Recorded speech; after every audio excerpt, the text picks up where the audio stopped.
Hello, hi dear students, welcome back to my channel home science की पाठशाला। आज का जो मेरा टॉपिक है वो है कॉन्फ्लिक्ट।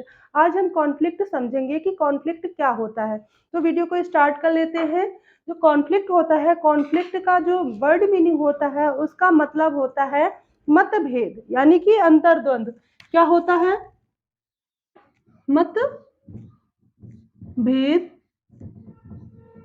यानी अंतर्द्वंद।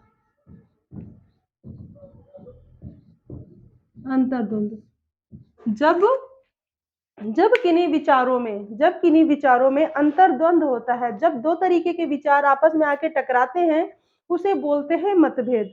और अंतर्द्वंद जब वो आपस में ही द्वंद हो रहा हो, मतलब झगड़ा हो रहा हो कि ये सही है कि ये गलत है, ये जब होता है तो उसे बोलते हैं कॉन्फ्लिक्ट। देखते हैं, conflict is the appearance of difference of interest. मतलब जो कॉन्फ्लिक्ट होता है वो प्रकट करता है डिफरेंस ऑफ इंटरेस्ट। विभिन्न प्रकार के जो इंटरेस्ट होते हैं, इच्छाएं होती हैं, उनमें अंतर। मतलब कोई इंसान है, वो किन्हीं दो इंसानों के बीच में भी मतभेद हो सकता है, खुद के विचारों में भी हो सकता है। कभी लगता है ये सही है, ये गलत है। उनका जब विचारों में अंतर्द्वंद होता है उसे बोलते हैं कॉन्फ्लिक्ट। ठीक है, क्लियर है? कॉन्फ्लिक्ट क्या होता है? Interest of difference. ठीक है, जब विभिन्न बहुत सारी इच्छाएं होती हैं, जब उनमें अंतर होता है तो उसे बोलते हैं कॉन्फ्लिक्ट। कॉन्फ्लिक्ट के लिए हमारे होम साइंस में फॉलेट ने कुछ सुझाव दिए गए हैं। जो वो सुझाव दिए गए उनसे क्वेश्चन जरूर पूछे जाते हैं। तो जो फॉलेट है उनका जब जो सुझाव है वो किन चीजों पे दिया गया है उसको समझने के लिए हमें कॉन्फ्लिक्ट को समझना पड़ेगा। तो हम क्या क्या पढ़ेंगे कॉन्फ्लिक्ट में? लेवल, कौन कौन से लेवल का कॉन्फ्लिक्ट होता है। टाइप्स, कितने प्रकार के टाइप्स होते हैं कॉन्फ्लिक्ट के। ठीक है, कौन कौन से स्टेजेस होते हैं, किन किन स्टेजेस से को पार करके कॉन्फ्लिक्ट होता है। ठीक है, ये सारा कुछ देखेंगे। फिर उसके बाद हम देखेंगे फॉलेट ने कौन कौन से सुझाव दिए हैं। तो देखते हैं लेवल। लेवल, कौन कौन से लेवल का कॉन्फ्लिक्ट होता है? Pain and pleasure. ठीक है, जब पेन और प्लेजर होता है तो वे कैसा कैसा कॉन्फ्लिक्ट है। अगर आपसे पूछा जाता है क्वेश्चन कि अगर वो पेन और प्लेजर में अंतर्द्वंद हो रहा है, मतलब दुख में और खुशी में, दर्द में या खुशी में, जब अंतर्द्वंद हो रहा है तो वो किस टाइप से है? वो बायो बायो लेवल का है। ठीक है, कौन सा? बायो बायो लेवल का कॉन्फ्लिक्ट होता है। ठीक है, बायो लेवल का कॉन्फ्लिक्ट होता है कब? पेन और प्लेजर में। ठीक है, जब पेन और प्लेजर होता है तो बायो लेवल का कॉन्फ्लिक्ट उसमें होता है। और जब डिजायर और फियर होता है, डिजायर और फियर होता है तो किस लेवल का होता है? कमेंट करिए आप लोग। डिजायर और फियर में मेंटल लेवल का। क्यों? हमारा दिमाग में डर जो है हमारे कहाँ पे होता है? दिमाग में, तो ये मेंटल लेवल का है। ठीक है, मेंटल लेवल, ये मेंटल लेवल का कॉन्फ्लिक्ट होता है। अगर पेन और प्लेजर हो रहा है, अगर पेन और प्लेजर में कॉन्फ्लिक्ट हो रहा है, अंतर्द्वंद हो रहा है, तो वो बायो लेवल का है। ठीक है, बायो लेवल का है। और अगर डिजायर और फियर में हो रहा है तो वो मेंटल लेवल का है। कौन से? मेंटल लेवल का है। और अगर राइट और रॉन्ग कि क्या सही है और क्या गलत है, उसमें अंतर्द्वंद हो रहा है, उन विचारों में अंतर्द्वंद हो रहा है कि क्या सही है और क्या गलत है, तो वो किस लेवल का हुआ? सोशल लेवल का। कौन से लेवल का हुआ? सोशल सोशल लेवल का कॉन्फ्लिक्ट होता है। तो हमने लेवल समझा, कौन कौन से लेवल का होता है। पेन और प्लेजर अगर हुआ, खुशी और दुख हमें कहाँ से मिलता है? शरीर में। दर्द और खुशी अगर हो रही तो हमारे शारीरिक उसमें हो रहा है तो वो बायो लेवल का कॉन्फ्लिक्ट है। ठीक है, अगर डिजायर और फियर हो रहा है तो कौन से लेवल का है? वो होता है मेंटल लेवल का। और अगर राइट और रॉन्ग का हो रहा है कि क्या सही है और क्या गलत है, तो वो कौन से लेवल का कॉन्फ्लिक्ट है? तो वो है सोशल लेवल का। मतलब हम सामाजिक स्तर पर देखते हैं, सामाजिक स्तर पर देखते हैं कि क्या सही है क्या गलत। जब उन विचारों का अंतर्द्वंद होगा तो वो सोशल लेवल का हो गया। ठीक है, अब हम देखेंगे यहाँ पे टाइप्स, कितने टाइप्स के कॉन्फ्लिक्ट होते हैं। ठीक है, कितने टाइप के कॉन्फ्लिक्ट होते हैं? तो चार टाइप से कॉन्फ्लिक्ट होते हैं। आपसे अगर पूछा जाएगा कॉन्फ्लिक्ट के कितने प्रकार हैं, तो आपको बताना है चार प्रकार के। कौन कौन से? Approach approach conflict, approach avoidance conflict, avoidance avoidance conflict, और मल्टीपल अप्रोच और अवॉइडेंस कॉन्फ्लिक्ट। ठीक है, इतना क्लियर हो रहा है कितने टाइप से हैं? Approach approach conflict, approach avoidance conflict, avoidance avoidance conflict, और मल्टीपल अप्रोच और एवॉइडेंस कॉन्फ्लिक्ट। ठीक है, तो 4 टाइप से कॉन्फ्लिक्ट होते हैं। इनको समझने के लिए हमें 2 शब्द समझने पड़ेंगे, अप्रोच और एवॉइडेंस। देखते हैं।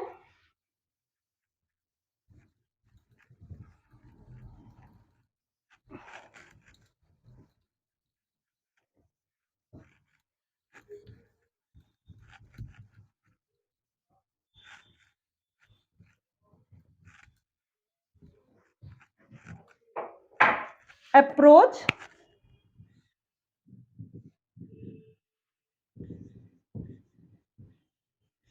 अप्रोच और एवॉइडेंस, 2 चीजों को जब हम समझेंगे तो हमें ये टाइप्स ऑटोमेटिक समझ में आ जाएंगी। ठीक है, एवॉइडेंस,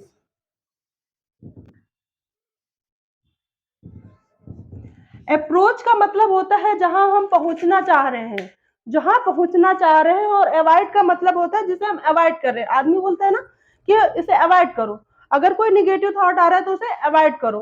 ठीक है, तो जो अवॉइड होता है ना, ये निगेटिव को दर्शाता है। किसे दर्शाता है? निगेटिव को, निगेटिव को। और जो अप्रोच होता है ये दिखाता है पॉजिटिव को। ठीक है, मतलब ये इसमें ज्यादा फायदे हैं और इसमें थोड़ी सी नकारात्मकता है। ठीक है, मतलब इसके फायदे हैं और ये नुकसान है। ठीक है, इस अवॉइडेंस जहां पे है उसमें कुछ नुकसान हो रहा है, और जहां अप्रोच है वहां कुछ पॉजिटिव है, मतलब कुछ फायदा हो रहा है। तो अप्रोच और अवॉइडेंस क्या होता है? अप्रोच दिखाता है पॉजिटिवनेस को और अवॉइडेंस दिखाता है निगेटिवनेस को। इतना क्लियर? इतना क्लियर हो रहा है? तो देखते हैं, जब हम बोलते हैं अप्रोच और अप्रोच कॉन्फ्लिक्ट, जब दो पॉजिटिव कॉन्फ्लिक्ट, मतलब हम दो विचार दिमाग में आ रहे हैं, दोनों ही सही हैं, दोनों ही सही हैं, दोनों के ही बराबर फायदे हैं। उदाहरण के तौर पे देखते हैं, अगर किसी जॉब में सिलेक्शन हो रहा है, टीजीटी और पीजीटी लेवल पे देखते हैं, ठीक है, तो दोनों की सैलरी लगभग बराबर होती है, तो वो अप्रोच अप्रोच हुआ। अगर दोनों में हम किसी को भी ज्वाइन कर सकते हैं, तो द्वंद्व रहता है दिमाग में कि हम कौन सा ज्वाइन करें। तो ऐसा होता है जब दो पॉजिटिव होते हैं, दोनों ही पॉजिटिव, दोनों के अपने अपने फायदे हैं, उनमें से हमें सिर्फ एक को चुनना है। दोनों नहीं कर सकते हैं, दोनों नहीं कर सकते हैं, एक करना है, और दोनों ही पॉजिटिव हैं, दोनों में ही हमें फायदे हैं। तो वो होता है अप्रोच कॉन्फ्लिक्ट। वहां पे डिसीजन नहीं हो पाता है, जब हम निर्णय नहीं ले पाते हैं कि कौन सा, मतलब दोनों सही है पर हम कौन सा चुने, तब होता है अप्रोच अप्रोच कॉन्फ्लिक्ट। ठीक है, नेक्स्ट आता है अप्रोच अवॉइडेंस कॉन्फ्लिक्ट। एक होता है कि उसमें फायदे हैं और एक होता है उसका नुकसान है, पर हमें करना सिर्फ एक है। अगर हम दोनों में से एक को चुनना पड़ता है, ठीक है, तो अगर एक अप्रोच और अवॉइडेंस कॉन्फ्लिक्ट में क्या होता है, एक फायदा हो रहा है और एक कुछ नुकसान हो रहा है उस चीज का। ठीक है, तो वहां पे अप्रोच और अवॉइडेंस कॉन्फ्लिक्ट होता है। ठीक है, नेक्स्ट आता है अवॉइडेंस अवॉइडेंस कॉन्फ्लिक्ट। यहाँ पे क्या होता है, दो, एक ऐसा स्तर आता है, एक ऐसा टाइम आता है जहां पे हमें निर्णय लेना पड़ता है, इन दोनों में से एक को चुनना है, पर दोनों ही निगेटिव है। चुनना हमें पड़ता ही है, दोनों ही निगेटिव है उस जगह पे, पर हमें एक चुनना। उदाहरण के तौर पे देखते हैं कि हमारे दांत में दर्द हो रहा है, ठीक है, बाई चांस बॉडी में कहीं पे दर्द हो रहा है, अगर हमें दवा लेना है, ठीक है, अगर हम दवा ले रहे हैं तो उसका इफेक्ट आ रहा है किडनी पे, उसका दिखा, तो हम सोच रहे हैं हम दवाई नहीं खाएं, और अगर दवा नहीं खा रहे हैं तो दांत में दर्द हो रहा है, हमें वो बर्दाश्त करना पड़ेगा। तो दोनों में, इसी तरह निर्णय में जब हम कोई प्रबंधन करते हैं, वहां पे बहुत सारे ऐसे ऐसे वो आते हैं, दोनों ही निगेटिव होते हैं, पर हमें चुनना पड़ता है। तो वो कैसा कॉन्फ्लिक्ट हुआ? Avoidance avoidance conflict. नेक्स्ट है मल्टीपल अप्रोच और एवॉइडेंस कॉन्फ्लिक्ट। यहाँ पे क्या होता है, एक एक निर्णय अगर हम लेंगे, वहां पे मल्टीपल अप्रोच होगा, बहुत सारे उसके फायदे होंगे, और एक होगा वहां पे निगेटिव का, उसमें भी चुनने में बहुत ज्यादा मुश्किल होती है। ठीक है, तो टाइप्स क्या हुए? Approach approach conflict, approach avoidance conflict, avoidance avoidance conflict, और मल्टीपल अप्रोच और अवॉइडेंस कॉन्फ्लिक्ट। इतना क्लियर हुआ? तो हमने क्या क्या पढ़ लिया, कॉन्फ्लिक्ट क्या है, कॉन्फ्लिक्ट कौन कौन से लेवल पे होते हैं, ठीक है, bio level, mental level and social level. और देख लिया टाइप्स, टाइप्स कौन कौन से, approach approach conflict, approach avoidance conflict, avoidance avoidance conflict, multiple approach और अवॉइडेंस कॉन्फ्लिक्ट। तो इतना क्लियर? अब हम आगे देखेंगे।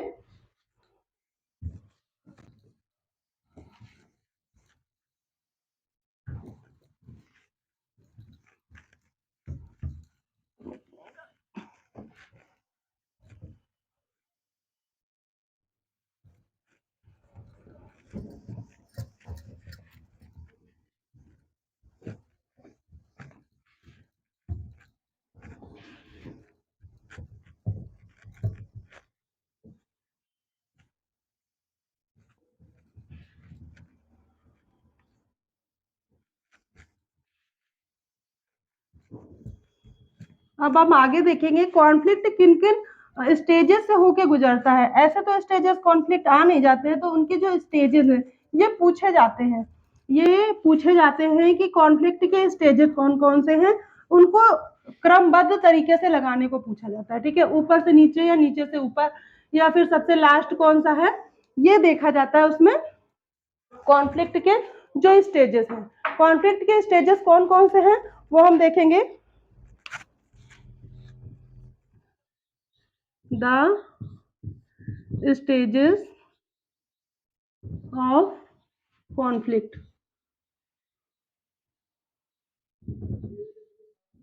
कॉन्फ्लिक्ट कौन कौन से चरणों से होकर गुजरता है। तो सबसे पहले हमें जब कॉन्फ्लिक्ट होता है, किसी से मतभेद होता है, तो सबसे पहले हमें डिस्कम्फर्ट होता है। क्या होता है? डिस्कम्फर्ट।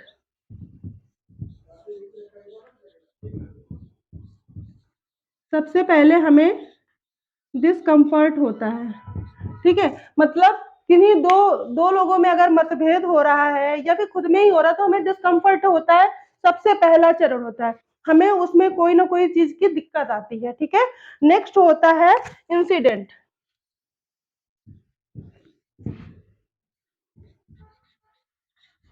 इंसिडेंट इंसिडेंट क्या होता है? अगर हमें किसी से मतलब डिस्कम्फर्ट होता है, तो इंसिडेंटली कोई ना कोई ऐसा ऐसा मूवमेंट आता है कि हमें लगता है कि ये जानबूझ के कर रहा है। ठीक है, हमें किसी से डिस्कम्फर्ट है, बाई चांस प्रबंधन प्रक्रिया में ही देख लेते हैं। अगर हमने कोई प्लान बनाया और उसमें कोई दूसरा है, उससे हमें डिस्कम्फर्ट होता है, तो इंसिडेंटली कोई ऐसी घटना होती है, आपको लगता है कि ये कार्य करना नहीं चाह रहा है। ठीक है, तो वहां पे क्या होता है? इंसिडेंटली होता है। पहले डिस्कम्फर्ट होगा, फिर इंसिडेंट होगा। ठीक है, फिर होगा मिसअंडरस्टैंडिंग। तीसरा क्या है? मिसअंडरस्टैंडिंग। मिसअंडरस्टैंडिंग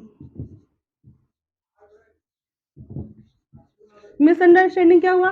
पहले हमें डिस्कम्फर्ट हुआ। ठीक है, पहले हमें डिस्कम्फर्ट हुआ, फिर हमें इंसिडेंटली कोई ऐसी घटना हुई कि जिसमें हम उसे मतलब लगा कि इन्होंने जानबूझ के किया, फिर हमें मिसअंडरस्टैंडिंग हो जाती है।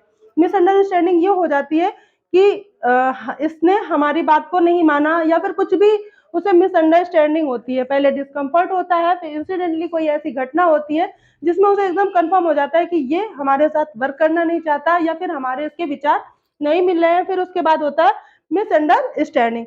फिर आता है टेंशन। टेंशन टेंशन फिर आता है क्राइसिस।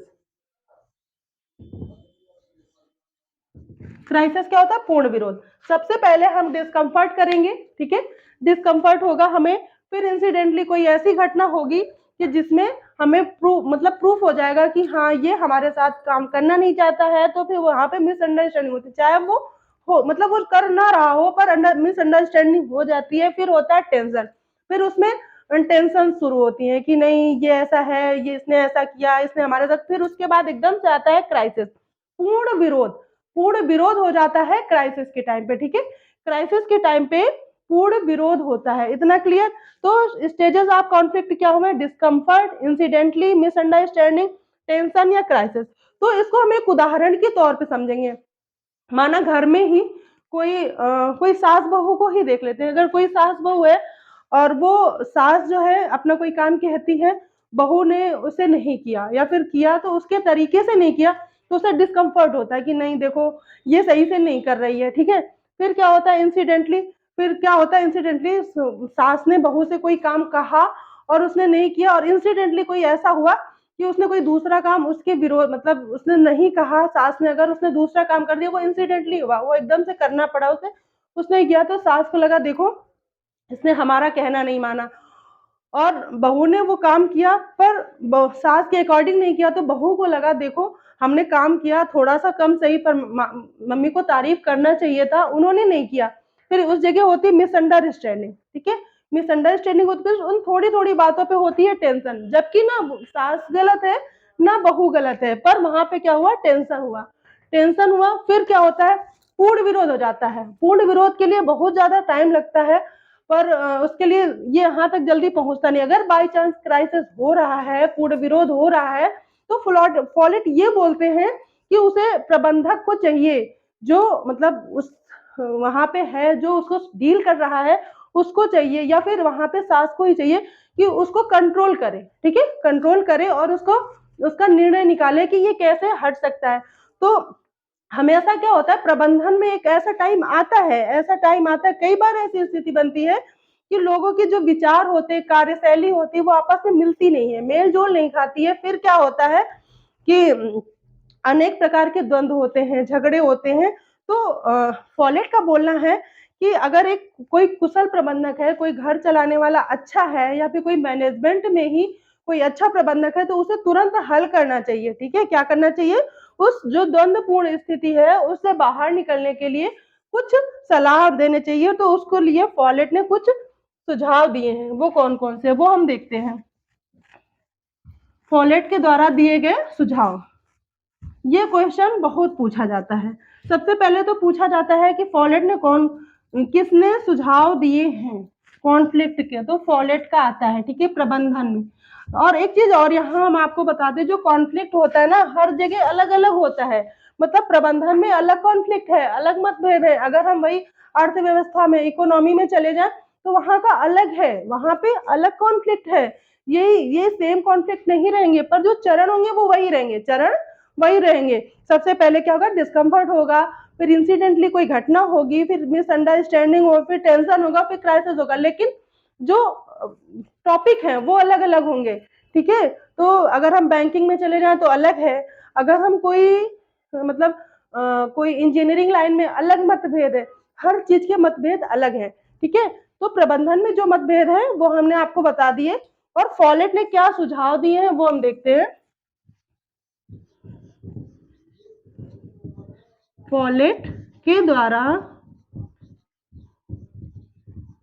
दिए गए सुझाव, दिए गए सुझाव, तो फॉलेट ने कितने सुझाव दिए हैं, सबसे पहले तो ये पूछा जाता है, फॉलेट ने कितने सुझाव दिए हैं। तो फॉलेट ने 5 सुझाव दिए हैं। 5 तरीके से हम कॉन्फ्लिक्ट को दूर कर सकते हैं। तो सबसे पहला क्या है, समझौता, ठीक है, क्या है, समझौता। समझौता मतलब कोई दो लोग हैं, उनके बीच अगर अंतर्द्वंद हो रहा है तो हम उसे कंप्रोमाइज करा सकते हैं, उनसे समझौता करा सकते हैं कि थोड़ा सा तुम झुको, थोड़ा सा तुम झुको, ठीक है। फॉलेट ने ये बताया है कि समझौता करा के हम किसी भी इस कॉन्फ्लिक्ट से, मतभेद से निकल सकते हैं। मतलब अगर हम कंप्रोमाइज करा दें, ठीक है, किन्हीं दो, कंप्रोमाइज मतलब समझौता करा के हम अंतर्द्वंद से निकल सकते हैं, ठीक है। दो दो लोगों में मतभेद हुआ है, उन दोनों में हम अगर समझौता करा दें तो वहां पे क्या होता है, हल निकल आता है और ये मतभेद दूर हो जाते हैं, ठीक है। नेक्स्ट है, एक जो एक पक्ष होता है, जो एक पक्ष होता है वो स्वेच्छा से समर्पण कर देता है, ठीक है। एक पक्ष स्वेच्छा से समर्पण,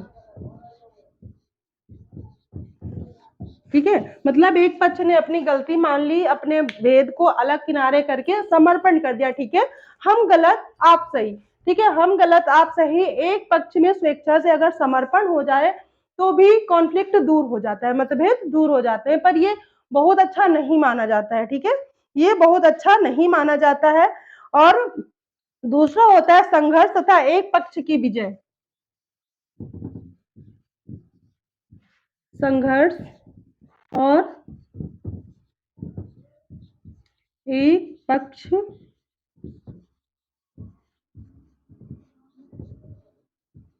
की विजय।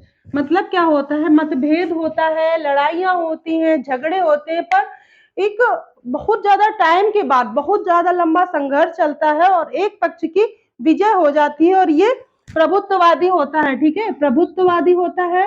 मतलब जो जिसका प्रभुत्व है वो जीत जाता है, इसमें जो जिसका प्रभुत्व है वो जीत जाता है। सत्तावादी होता है, यानी कि जो कोई सत्ता में होता है वो जीत जाता है। ये सबसे बुरा होता है, ठीक है, कैसा होता है, सबसे खराब, ये सबसे खराब सुझाव है, ठीक है? ये सबसे खराब सुझाव है। जब हर कोई बात नहीं होता है तो ये अपने आप हो जाता है, ठीक है? जब 2 जगह मतभेद होता है, वहाँ पे समझौता नहीं होता है, एक पक्ष से समर्पण नहीं होता है, एकीकरण नहीं होता है, विचार परिवर्तन नहीं होता है, तो संघर्ष और पक्ष की विजय ऑटोमेटिक होती है। एक पक्ष कोई जीत जाता है और एक पक्ष हार जाता है, ये सबसे खराब है। फॉलेट बताते हैं ये सबसे खराब सुझाव है, ठीक है? ये सबसे अंत में होता है जब कुछ भी नहीं होता है। नंबर 3 पे आता है एकीकरण। 4 पे आता है एकीकरण। इसमें क्या होता है?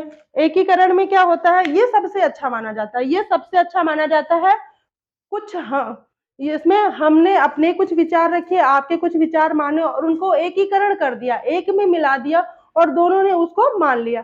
समझौता अलग चीज है, उसमें हम अपनी कुछ चीजों से झुकते हैं, इनमें वो कुछ चीजों में झुकते हैं, अपनी गलतियों को मानते हैं, पर यहाँ क्या होता है अपनी अच्छाइयों को थोड़े से उनके मत की जो अच्छाई है अपने अच्छे को उसका एकीकरण कर देते हैं, ठीक है? वो सबसे अच्छा माना जाता है। यहाँ सबसे अच्छा माना जाता है। फॉलेट ने जो सुझाव दिए हैं उनमें से सबसे अच्छा कौन सा है अगर आपसे पूछा जाए तो एकीकरण। एकीकरण सबसे अच्छा है। और आता है एक विचार परिवर्तन। विचार परिवर्तन। विचार परिवर्तन में क्या होता है? हम जो है दोनों ही पक्ष के लोगों के विचारों में परिवर्तन कर देते हैं। मतलब अपोजिट साइड के लोगों के तारीफ करके उनकी जो है बातों को सही मनवा के दोनों को एक दूसरे से दूसरों की बातों से एकदम एकदम सही तरीके से समझा कर उनको एकदम से खुश कर कर तब जो है विचार परिवर्तन कर दिया जाता है। तब भी कॉन्फ्लिक्ट में कॉन्फ्लिक्ट का जो है दूर हो जाता है। जो कॉन्फ्लिक्ट अंतर्द्वंद होता है उसमें जो है उसका जो निर्णय निकल जाता है, कॉन्फ्लिक्ट हट जाता है, ठीक है? तो विचार परिवर्तन उन्होंने क्या बताया है? विचार परिवर्तन।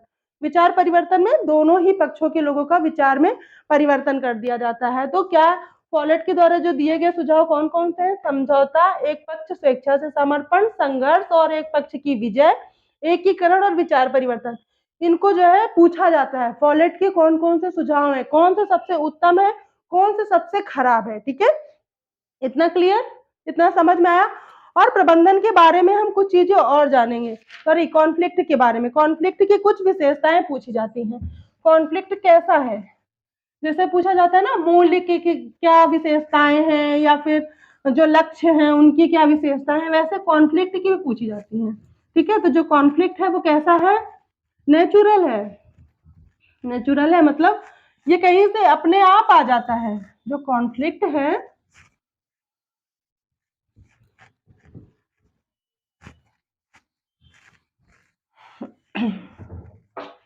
Conflict is natural.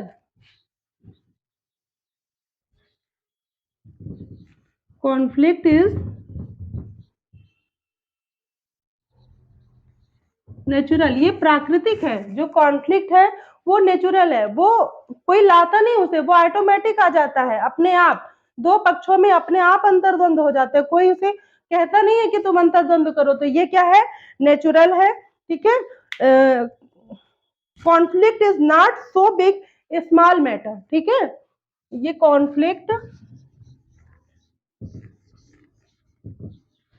Conflict is not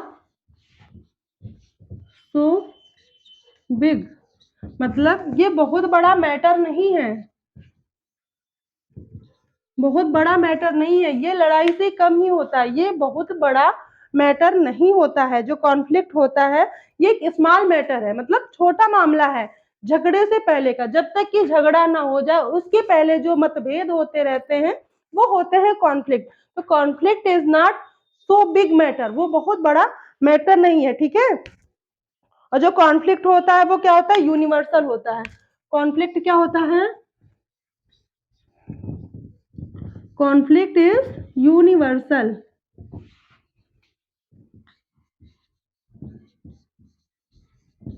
universal. Conflict सार्वभौमिक है। वो हर जगह होता है, हर क्षेत्र में होता है, घरों में हो रहा है, खुद के विचारों में हो रहा है। हम किसी भी कंपनी में चले जाएं वहां पे कॉन्फ्लिक्ट है। तो कॉन्फ्लिक्ट को दूर तुरंत करना चाहिए, ठीक है। अगर हम उसे दूर नहीं कर रहे हैं तो वो झगड़े का कारण बनता है, ठीक है। वो झगड़े तक पहुंच जाता है। तो कॉन्फ्लिक्ट नेचुरल है, कॉन्फ्लिक्ट बहुत बड़ा मैटर नहीं है, कॉन्फ्लिक्ट यूनिवर्सल है। इतना क्लियर समझ में आया? तो आज हमने कॉन्फ्लिक्ट का पूरा डिटेल देख लिया है। तो अगर वीडियो पसंद आई हो तो वीडियो को लाइक करिएगा, शेयर करिएगा, और अगर चैनल पे पहली बार आए हैं तो चैनल को सब्सक्राइब करना बिल्कुल ना भूलें। Thanks for watching my video. Thanks.